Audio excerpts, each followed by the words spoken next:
Shopping की बात करें, क्योंकि ईद की तैयारियां तीसरा अशरा शुरू हो गए, तो लोग जनाब अब मार्केट्स का, बाजारों का रुख कर रहे हैं, शॉपिंग धड़ाधड़ जारी है। आपने शॉपिंग कर ली? कोशिश की किसी हद तक कि कर ली जाए, लेकिन यह है कि ये बड़ा मुश्किल मरहला होता है। हाँ। अच्छा, देखते ही सोचते ही स्ट्रेस होना शुरू हो जाता है कि आप जाएंगे वहाँ पर ट्रैफिक में फंसेंगे, और ट्रैफिक में फंसना सबसे मुश्किल काम है। अच्छा, अब शॉपिंग के लिए जाना है तो जनाब उसके लिए ज़ाहिर है गाड़ी में तेल का होना बहुत ज़रूरी है, तो ये भी एक स्ट्रेस है अब जनाब कि जो तेल पे सब्सिडी है उसको ख़त्म करने का ऐलान कर दिया इस लोग समझेंगे आप इंजन ऑयल की बात कर रही हैं। नहीं, मैं पेट्रोलियम मसनूआत की बात कर रही हूँ जनाब। यही गवर्नमेंट, शहबाज हुकूमत जब ऑपोजिशन में थी तो तब हम ये देखते थे कि ये बड़े दावे और बड़े वादे कर रहे थे कि हम रिलीफ देंगे, अवाम का जो दर्द है वो हम जानते हैं, ये तमाम जो दर्द है वो आके मिटा देंगे, महंगाई कम हो जाएगी, पेट्रोलियम मसनूआत की कीमतों में इजाफा क्यों हो रहा है, ये हुकूमत क्यों कर रही है। लेकिन जैसे ही आए पाकिस्तान तहरीक इंसाफ की जानिब से पेट्रोलियम मसनूआत पर जो सब्सिडी दी गई थी, अब वो वापस लेने पर रजामंदी जाहिर कर दी है। मिफ्ता इस्माइल साहब जो कि मौजूदा वफाकी वजीर ख़जाना है, IMF के साथ उनके मुज़ाकरात भी हो रहे हैं, IMF के साथ उनकी मीटिंग्स चल रही हैं, तो इसी दौरान उन्होंने ये कहा है कि IMF प्रोग्राम डीरेल हो चुका था, जिसे ट्रैक पर वापस लाया जा रहा है।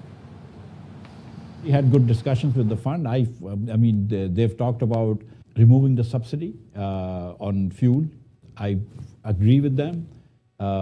Yes, there should be some targeted subsidy to the very poor. And the IMF program has derailed quite a bit. And one of the reasons I've come here, in fact, is to try and set the program back on track. One of the things that Imran did was, like I said, when he decreased the price of petrol and diesel, was to derail an IMF program. We were in the last year of an IMF program. That's very important for me as a Minister of Finance, and it's important for our political party that we get Pakistan back on an IMF program, and that helps us with other multilateral institutions and even the bilateral countries that support us from the Middle East and China and all that. They also want us to get back to an IMF program. So I'm quite hopeful to do that. And this morning also I had a very good meetings with the IMF, and we're working with a lot of countries, including America, in helping us get back on track with the IMF, and also to get out of this fat of grey list, this Financial Action Task Force. अच्छा जी, बहुत सी उन्होंने अंग्रेजी में गुफ्तगू की, लबे लुबाब यही था कि भाई IMF के साथ एक डील की थी आपने 2019 में, और उस डील के तहत ये सारी चीज़ें होनी थी, और मतलब सब्सिडीज़ वापस ले जानी थी, टैक्स नेट में इजाफा करना था, पेट्रोलियम मसनूआत के नरखों को ज़ाहिर है कि बढ़ाना था, सब्सिडीज़ यही है जिसका अभी तज़किरा किया।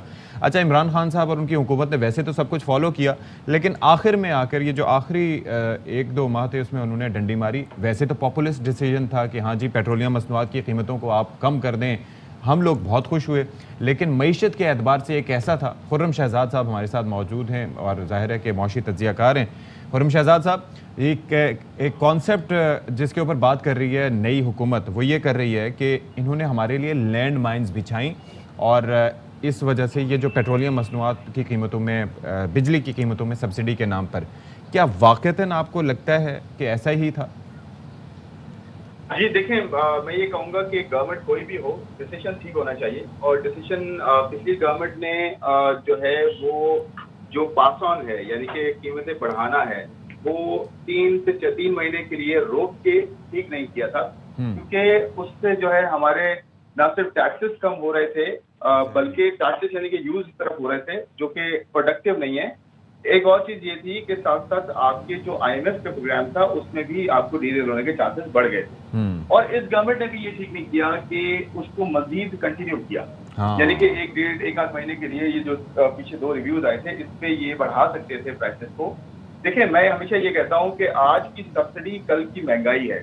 ऐसे ये लोगों को समझने की जरूरत है कि अगर आज हम कोई सब्सिडी देते हैं और वो प्रोडक्टिव नहीं होती, यानी कि हम वैसे ही कहते हैं कि जी ये ले पैसे और खर्च कर दें और उसका कोई प्रोडक्टिव यूज नहीं है, और पेट्रोल खरीद लें और यूज कर लें, तो उससे होता ये है कि आपकी जो है ना वो कर्जे बढ़ जाते हैं, क्योंकि गवर्नमेंट के पास उतनी रिसोर्सेज नहीं है, या वो उन टैक्स जो एलिजिबल लोग हैं जो टैक्स दे सकते हैं उनसे टैक्स लेती नहीं है, और आवाम से डायरेक्ट टैक्स लेती है पेट्रोलियम मसनूआत। लेकिन अब जरा ये समझा दें कि इन्होंने, नून लीग का कसूर ये था, या अपोजिशन जमातें जो अब हुकूमत में आई हैं, कि पहले इस मामले पर बयानात दे रही थी खिलाफ, अब खुद आके फंस गए हैं उसमें, ऐसा ही है? देखिए, वो तो जिसका पॉलिटिकल एंगल होता है वो तो उस हिसाब से पॉइंट स्कोरिंग करता है, वो ये गवर्नमेंट है, पिछली गवर्नमेंट है, कोई भी पॉलिटिकल गवर्नमेंट आती है वो ये करती है। लेकिन मैं ये बात करूंगा, क्या ठीक है क्या गलत है।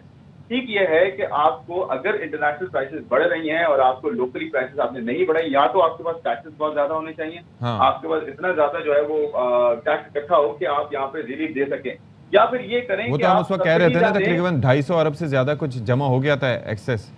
हाँ, तो वो इस सिलसिले में तो 360 अरब निकल जाएगा आपका। जी। मैं ये कह रहा हूँ कि अगर आप देना भी चाहते हैं थोड़ा सा रिफाइन करें सब्सिडी को, आप टारगेटेड सब्सिडी दें। देखिए, एक लैंड क्रूजर चलाने वाला भी उतने का ही पेट्रोल डलवाता है, लेकिन उसका जो वॉल्यूम है पेट्रोल का वो ज्यादा है बनिस्बत इसके कि जो दूसरे हैं मोटरसाइकिलिस्ट हैं या बेचारे जो पब्लिक ट्रांसपोर्ट तो ना होने के बराबर है, लेकिन जो भी पब्लिक ट्रांसपोर्ट से सफर करते हैं उनको कितना जो है वो प्राइस मिलती है। तो एक्चुअली हमारे यहाँ जो हाई एंड है, जो इलीट क्लास है, जो बड़ी कैपर क्लास से कहते हैं, जिनके पास बड़ी बड़ी गाड़ियां हैं, उनको भी उतने का ही पेट्रोल मिल रहा है, लेकिन उनकी कंजम्पशन ज्यादा है। हाँ। लेकिन एक आम आदमी को जो है वो पेट्रोल बहुत महंगा। तो आप ये कह रहे हैं कि डिवाइड करना चाहिए, जो ज्यादा नहीं, जिनकी कंजम्पशन है, बड़ी गाड़ियां, उन पे ज्यादा टैक्स लगना चाहिए। नहीं, मैं कह रहा हूँ जो पास ऑन है ना पेट्रोल का या बिजली का, पेट्रोल का खास तौर पे पेट्रोलियम का जो बड़ी गाड़ियां हैं उनको सब्सिडी नहीं मिलनी चाहिए, नहीं देनी चाहिए। सब्सिडी आप मोटरसाइकिलिस्ट को दें। टारगेटेड सब्सिडी की मैं बात करूं, टारगेटेड सब्सिडी देंगे, आपका टैक्स भी बचेगा, आपकी प्लानिंग भी बेहतर होगी और आपका एक आम आदमी उससे जो है वो मुस्तफीद भी होगा। लेकिन अभी जो ये फैसला आया है सब्सिडी वापस लेने का, इससे फौरी असरात क्या होंगे आम आवाम पर, हम ये जानना चाहते हैं। देखिए, बात वही है कि जिसकी जितनी इनकम होती है उस हिसाब से उसको जो है वो महंगाई मिलती है। अगर किसी की 10,000 है तो उस हिसाब से महंगाई आज ज्यादा बहुत ज्यादा है, किसी की 1 लाख है रिलेटिवली कम है, किसी की 1 मिलियन रुपीज तनख्वाह है उसकी तो बहुत ही कम है, ना होने के बराबर महंगाई है रिलेटिवली। लेकिन आज जो है इन्फ्लेशन में इजाफा डेफिनेटली होगा आने वाले महीनों में, क्योंकि सब्सिडी विड्रॉ करना जो है वो नेचुरली उसका एक इम्पैक्ट इमीडिएट होता है। लेकिन मैं ये कहूंगा कि टारगेट सब्सिडी जरूर दें और जो प्रोग्राम्स हैं आपके जो आपको कवर करते हैं पुअर को, जैसे कि BISP में या पहले एहसास का या जो भी चल रहे हैं, वहां पे आप सब्सिडी दे दें। यहाँ से आप जो है वो मार्केट बेस्ड प्राइसेस रखें और सबको एक प्राइस मिले। लेकिन जैसे हमने बिजली में किया था ना, याद है आपको कि कुछ गवर्नमेंट ने किया था, पिछली गवर्नमेंट ने किया था, पिछली गवर्नमेंट ने किया था, 200 यूनिट से ज्यादा पे अगर आप यूज कर रहे हैं बिजली के यूनिट तो आपको प्राइस ज्यादा पड़ती है। हाँ। तो इस हिसाब से टारगेट चलेंगे ना तो आपकी मैनेजमेंट बेहतर होगी, फिजिकल आपकी जो है ना वो डिसिप्लिन भी रहेगा और कर्जे भी नहीं लेने पड़ेंगे। चलें जी, बहुत शुक्रिया आपका खुर्रम शहजाद साहब, माहिर मुआशियात हमारे साथ मौजूद थे।